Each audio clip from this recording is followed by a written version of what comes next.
जैसे अमित शाह ने point two point बताया, वैसे ही बातें विपक्ष को करनी चाहिए थी। बताते ना बॉस पॉइंट टू पॉइंट कि ये तुम गलत कर रहे हो, ये आप गलत कर रहे हो, लेकिन विपक्ष ऐसा नहीं कर पाया। अखिलेश यादव तो वक्फ बिल पर बात करते करते बीजेपी के अध्यक्ष चुनाव तक चले गए।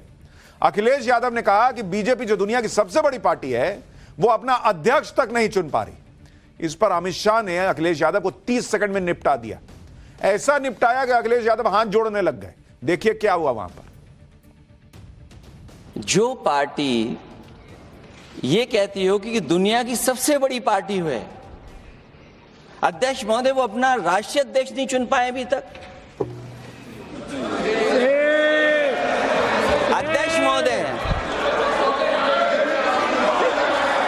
अध्यक्ष महोदय भारतीय जनता पार्टी क्या है? अखिलेश जी ने बहुत हंसते हंसते कहा है, इसको हंसते हंसते जवाब देना। ये सामने जितनी पार्टियां हैं उनका राष्ट्रीय अध्यक्ष उन 5 लोगों को ही चुनना है परिवार के। हमें माननीय अध्यक्ष जी करोड़ों सदस्यों में से 12-13 करोड़ सदस्य प्रक्रिया कर कर चुनना है तो देर लगती है। आपके यहाँ जरा भी देर नहीं लगेगी। मैं कह देता हूं अभी 25 साल तक आप अध्यक्ष हो जाओ, नहीं बदल सकता। मैंने आपको कहा ना, अमित शाह आजकल फायर मोड में चल रहे हैं। वो किसी को बख्शने के मूड में नहीं होते हैं कि भाई बीजेपी के अध्यक्ष की बात मत करो। लेकिन सवाल ये कि बीजेपी के अध्यक्ष का मुद्दा वहां उठ क्यों रहा था? अमित शाह ने अखिलेश यादव को बीजेपी अध्यक्ष चुनाव के मुद्दे पर डोज तो दिया ही, लेकिन अखिलेश यादव मानने वाले कहां थे?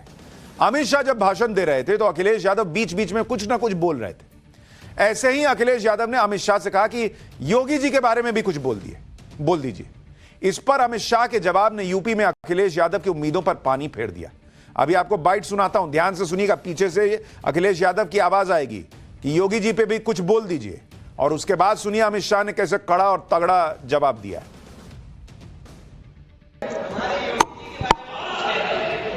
वो भी रिपीट होने वाले,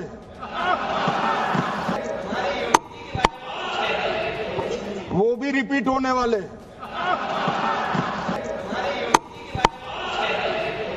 वो भी रिपीट होने वाले। अखिलेश यादव कह रहे थे कि हमारे योगी जी के बारे में भी कुछ बोल दीजिए। अमित शाह ने कहा वो भी रिपीट होने वाले हैं। यानी जो अरविंद केजरीवाल से लेकर अखिलेश यादव तक माहौल बना रहे थे कि योगी आदित्यनाथ और अमित शाह की नहीं बन रही, योगी जी को निपटाने की तैयारी चल रही है, योगी जी की कुर्सी कभी भी जा सकती है, अमित शाह ने संसद में खड़े होकर कह दिया सबके सामने कि वो भी रिपीट होने वाले हैं 2027 में। एक लाइन में निपटा दिया बॉस।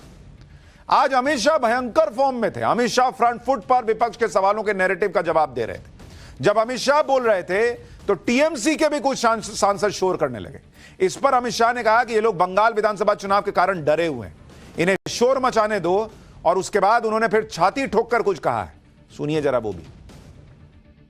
भाई करने थोड़ा शांत हो जाइए। ये 26 के कारण डरे हुए और कुछ कारण नहीं। चुनाव जो है ना अक्टूबर में, बंगाल में आकर कहूंगा ये राजनीतिक हिसाब किताब का अखाड़ा नहीं है, छाती पर ठोक कर कहूंगा ज्यादा सीट आएंगे। यानी यूपी से लेकर बंगाल तक सब पर अमित शाह ने ताल ठोक कर कह दिया कि वहां जीतेंगे भी और ज्यादा सीटें भी लाएंगे। वक्फ बिल पर इस जबरदस्त बहस के बीच आज मोदी सरकार ने विपक्ष को अपनी बात रखने का हालांकि पूरा मौका दिया, लेकिन विपक्ष ने इस मौके को गवा दिया।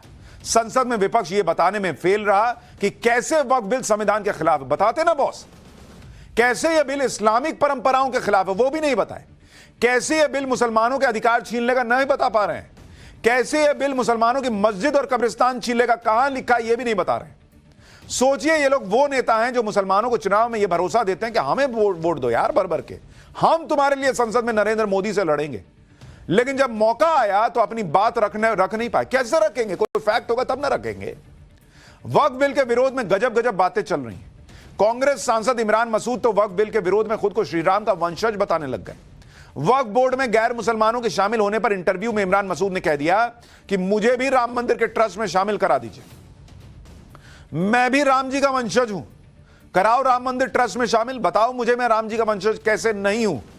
तो ये तब नहीं समझ में आ रहा था जब इतने दिन से राम भक्त कह रहे थे कि वहां से मस्जिद हटाइए और यहां राम मंदिर बनाइए, तब राम जी के वंशज नहीं थे। अब ट्रस्ट में शामिल होना है तो राम जी के वंशज हो गए।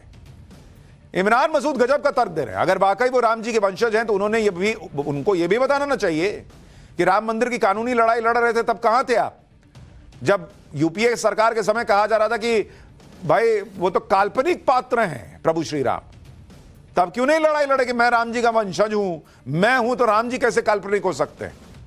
आज संसद में भी इमरान मसूद ने क्या दलीलें दी हैं, जरा वो भी सुनिए।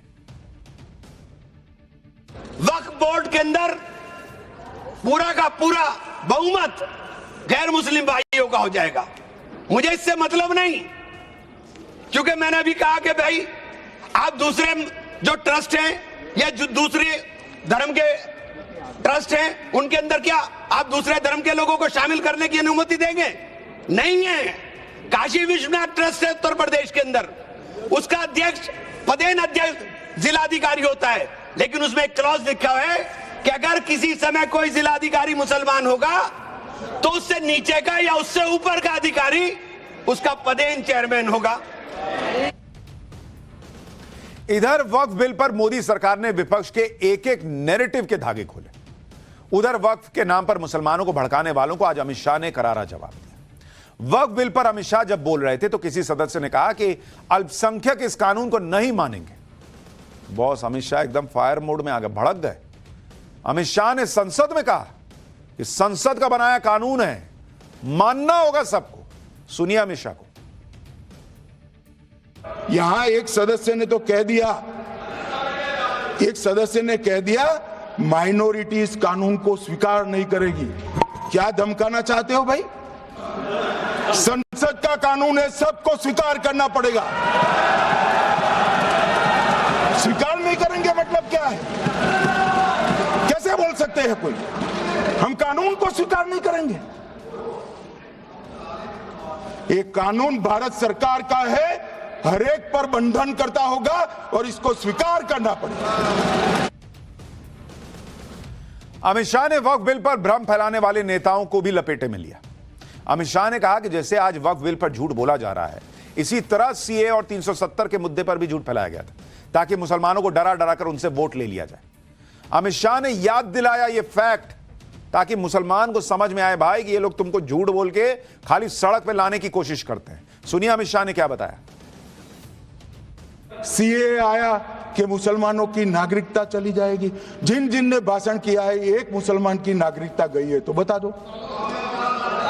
मुसलमान भी जानता है और मैं तो आपके माध्यम से देश के मुसलमानों को अपील करना चाहता हूं मान्यवर, मैंने बहुत झेला है। एक कहते थे कि सीए कानून मुसलमानों की नागरिकता लेने 2 साल हो गए, एक भी मुसलमान की नागरिकता गई है तो सदन के पटल पर रखी। कितना झूठ फैलाया इन्होंने मान्यवर। धारा 370 हटाई, एक कह रहे थे मुसलमानों का ये हो जाएगा वो हो जाएगा, फिर से उमर अब्दुल्ला जीत कर आज शासन कर रहे हैं। आतंकवाद समाप्त हो गया, विकास शुरू हो गया, पर्यटन बढ़ गया।